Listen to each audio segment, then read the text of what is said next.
Good morning friends.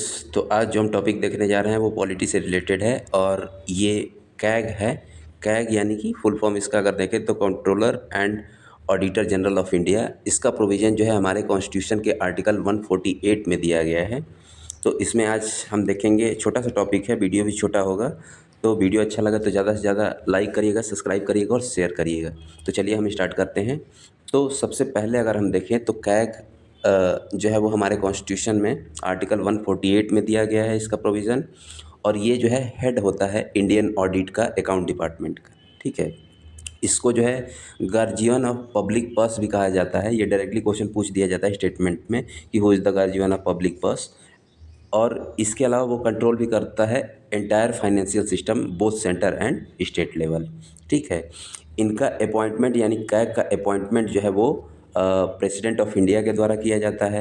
और ये ध्यान रखेंगे कि ये जो है प्लेजर ऑफ प्रेसिडेंट पे इनकी जो है वो जॉब नहीं होती है। ठीक है। तो इसके अलावा अगर टर्म ऑफ टेन्योर देखें तो ये hold office for a period of 6 year और up to the age of 65 year.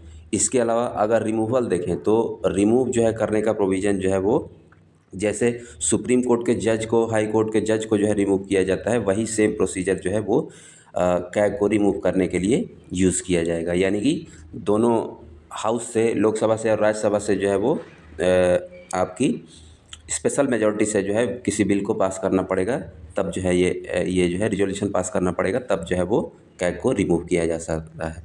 इसके अलावा इनकी ड्यूटी जो है दी गई है आर्टिकल 149 में, duty and power of CAG. तो सबसे पहले अगर इंडिपेंडेंस देखें कैग का तो उसमें हम देखते हैं कि इनकी सैलरी जो है वो पार्लियामेंट डिसाइड करती है, आप ध्यान रखेंगे। इसके बाद he does not hold his office on the pleasure of president, जैसा कि मैंने बताया।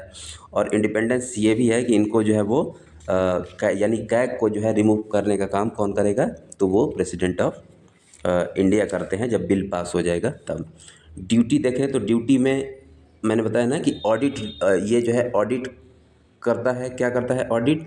तो जितने भी ऑल एक्सपेंडिचर हो गए, कंसोलिडेटेड फंड ऑफ इंडिया यानी कि स्टेट सेंटर का भी जितने भी एक्सपेंडिचर हो गए और स्टेट के भी जितने भी एक्सपेंडिचर हो गए, और इसके अलावा यूनियन टेरिटरी जो भी हैं, जिसमें कि लेजिस्लेटिव असेंबली है, जैसे दिल्ली हो गया, पुडुचेरी हो गया, तो उसके अकाउंट को भी जो है ऑडिट करने का काम जो है कैग करता है। तो ये पॉइंट आप ध्यान रखेंगे।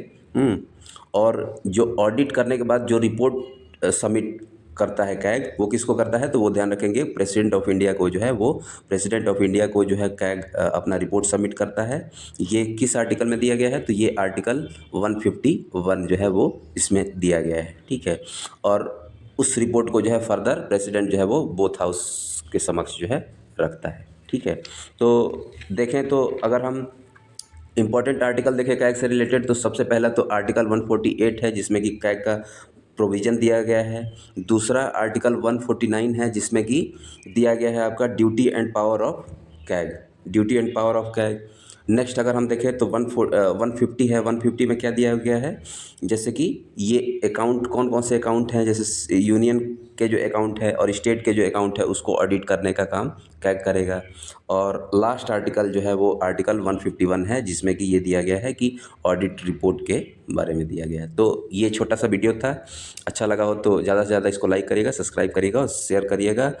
और इसी तरह से जो है मैं डेली बेसिस पे आपको एक ना एक फैक्ट, एक ना एक कॉन्सेप्ट जो है कराता रहूँगा। तो आज के लिए इतना ही, धन्यवाद।